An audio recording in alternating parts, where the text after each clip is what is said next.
Mayoluz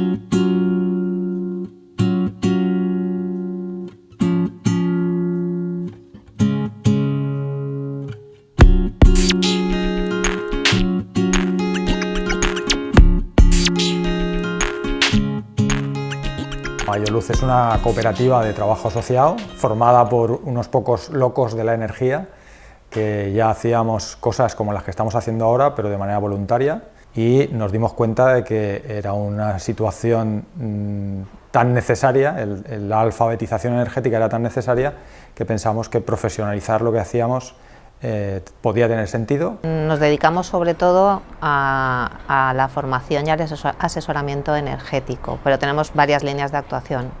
Una fundamental es la pobreza energética, otra tiene que ver con la formación en ahorro y eficiencia, otra tiene que ver con la transición energética, sobre todo en municipios, acompañar a municipios a esa transición, y otra que tiene que ver, en último lugar, con las renovables. Fundamentalmente lo que hacemos es enseñar a la gente a entender su factura de la luz, enseñar a profesionales que atienden a personas en situación de vulnerabilidad a cómo poder abaratar el precio de la energía y formar consumidores críticos y una opinión en torno a la reivindicación al derecho a la energía, y eso es como un pilar fundamental de nuestro trabajo en este ámbito de pobreza energética. La pobreza energética es aquella situación que se da cada vez más en la cual las familias no son capaces de llegar a fin de mes habiendo pagado la factura de la energía en una situación de confort en su casa.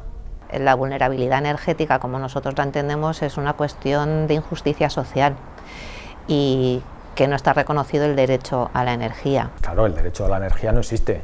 Si existiese, no estaría pasando lo que está pasando. Sin embargo, cuando nosotros vemos que a nivel legislativo se aprueban reales decretos que prohíben los cortes en momentos de pandemia, yo me planteo, ¿y por qué en momentos de pandemia la energía es un bien básico y cuando acaba la pandemia no?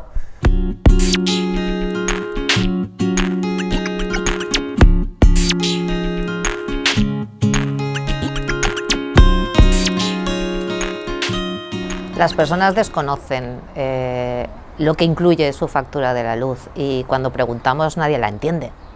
Le pueden cambiar la forma, el diseño, pero ¿qué se está comprando? ¿A qué precio? Poca gente sabe identificarlo. Entonces simplemente con ajustar la facturación, fíjate, sin ni siquiera entrar en medidas de ahorro y eficiencia, a veces estamos encontrando mejoras de hasta un 45% en el precio.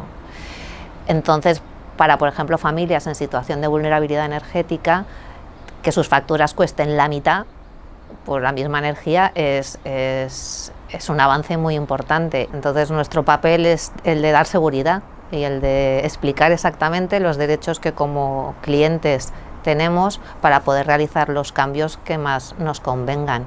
Hay otros mundos posibles al oligopolio eléctrico que además se encarga de manera más o menos indirecta de gestionar el mercado a su interés, pero el que nosotros contratemos con una energía 100% renovable, con una comercializadora 100% renovable, hace que cada vez haya menos compradores de energía fósil o nuclear.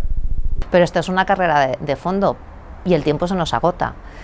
Por supuesto que la política y el mercado energético tiene que cambiar y tiene que virar en otro sentido, sobre todo fundamentalmente por la sostenibilidad medioambiental y sobre todo en favor de las personas más desfavorecidas que lo están pasando peor, y que las decisiones políticas en materia de energía les afectan directamente.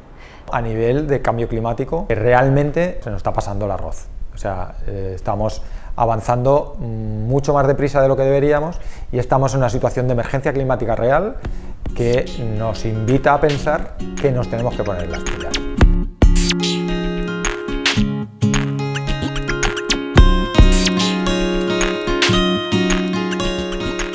La energía en sí no es un derecho.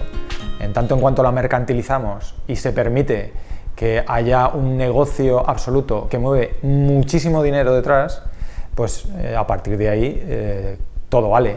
Entonces la energía no es un derecho, es una vergüenza y es importante que nos demos cuenta de que debe serlo. Para que sea así tenemos que tenerlo claro y tenemos que hablar de soluciones que van más allá del asistencialismo de pagar facturas de manera indiscriminada. Para eso nosotros también tenemos toda una línea de trabajo con comunidades educativas, con coles, con institutos, formando a profes, porque los chavales son el futuro.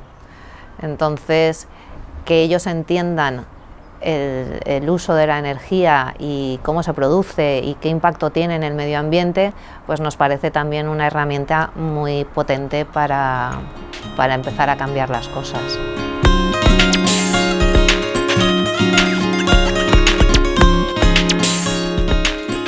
Y cada vez más, y la legislación lo permite, hay soluciones colectivas. Las comunidades energéticas, el autoconsumo compartido es una realidad. Puedes instalar placas en tu casa o en casa de tu vecino y compartir la energía. Y producir energía que va a ser gratis porque es tuya, proviene del sol, fotovoltaica sobre todo, proviene del sol y esa energía la consumes y no la pagas. Y puedes compartirla. Los actores del mercado energético pues tienen su responsabilidad. Evidente, eso es evidente. Los políticos que no acaban de legislar con eficiencia o con medidas eficaces para cambiar el modelo, pues también tienen su parte de responsabilidad. No tienes más que pensar en a dónde van muchos políticos cuando acaban su actividad política. No se van a gestionar bibliotecas o museos, se van a grandes compañías eléctricas. Hay mucho dinero detrás de la energía y evidentemente pues es goloso. Y hablar de decrecimiento o hablar de ahorro o hablar de eficiencia, que significa para las empresas al final ganar menos dinero, pues no es una buena solución para ellas, aunque luego estamos los que opinamos que lo necesitamos porque no tenemos alternativa, no tenemos otro planeta, no podemos seguir consumiendo energía al ritmo que lo estamos haciendo y sobre todo no podemos dejar atrás a tantas familias que se quedan sin suministros para llevar una vida digna, mínima, suficiente.